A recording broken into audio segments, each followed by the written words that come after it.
Vous écoutez Europe 1, il est 11h30, le journal de la santé avec Elisabeth Assayag. Un soutien-gorge a été mis au point pour détecter un cancer du sein et c'est une innovation colombienne.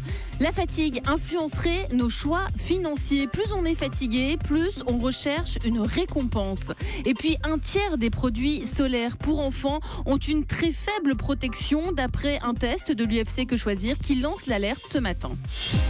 Et tout d'abord donc ce soutien-gorge qui a été mis au point pour détecter un cancer du sein. Oui, il s'agit d'un soutien-gorge intelligent. Un groupe de scientifiques en Colombie a développé ce soutien-gorge qui permet de détecter le cancer du sein d'après un rapport de l'université de Bogota. Il est équipé de petits capteurs infrarouges qui enregistrent les variations de température de la poitrine. Une tumeur a besoin de nombreux vaisseaux sanguins pour s'irriguer lors de sa création. Donc la tumeur va provoquer la formation de nombreux vaisseaux sanguins et c'est cet afflux de vaisseaux qui va réchauffer l'endroit du corps où il passe, a déclaré l'auteur de cette invention. Ce soutien-gorge peut afficher 3 lectures de résultats différentes. Le vert, tout semble normal.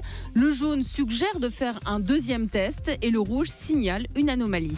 La ministre des Familles a annoncé l'abrogation d'une circulaire qui punit les médecins qui orientent leurs patientes vers l'étranger pour réaliser une PMA. La procréation médicalement assistée reste interdite en France pour les couples lesbiens, mais la loi s'assouplit.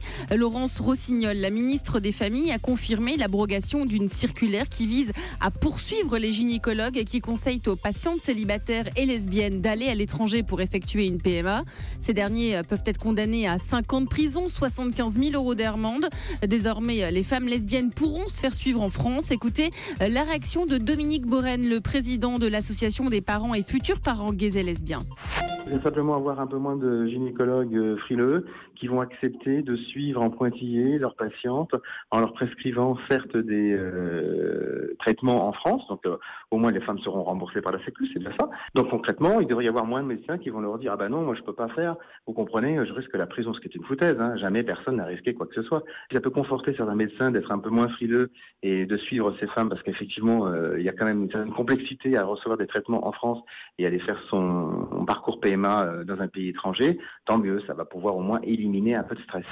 La fatigue influencerait nos choix financiers. Plusieurs heures d'exercice cognitif complexes nous pourraient nous pousser. Je la refais. Mettez un Doliprane sur le nombril, ça ira mieux.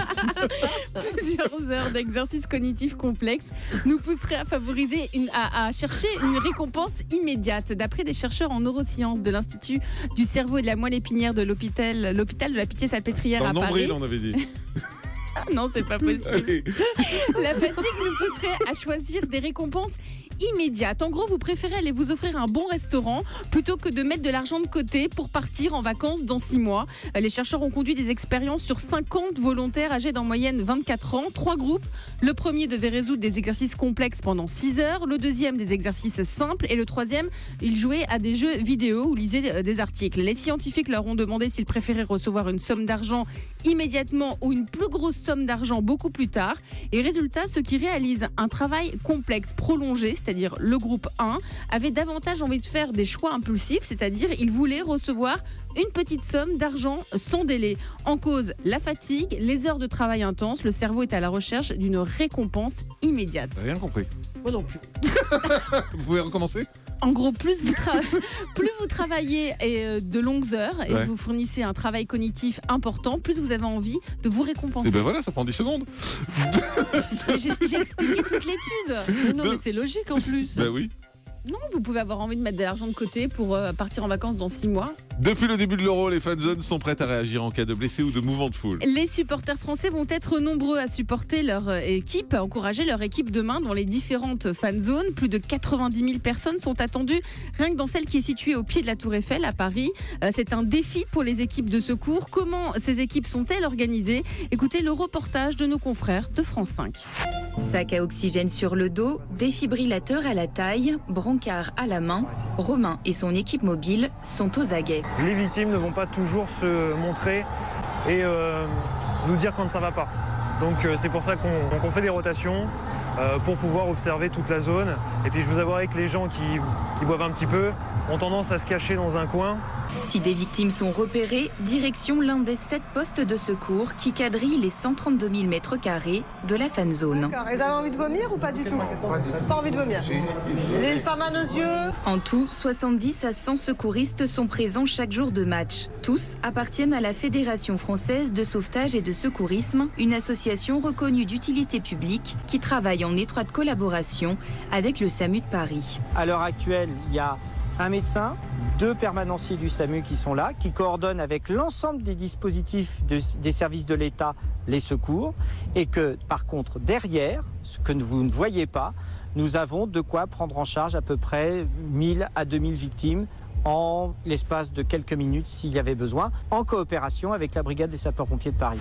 L'aloe vera est indiqué chez les diabétiques. Oui, cette plante qui a été découverte il y a des milliers d'années, souvent utilisée en phytothérapie, en dermatologie ainsi qu'en cosmétologie sous forme de gel et de crème. Des chercheurs américains ont publié la compilation de 9 études menées sur l'impact de cette plante auprès de malades de diabète de type 2. D'après différentes données, la consommation d'aloe vera sous forme orale a fait baisser significativement le taux de glucose dans le sang et ils ont constaté que la consommation régulière d'aloe vera stimule la sécrétion d'insuline, ce qui est spécialement utile aux personnes qui souffrent de diabète.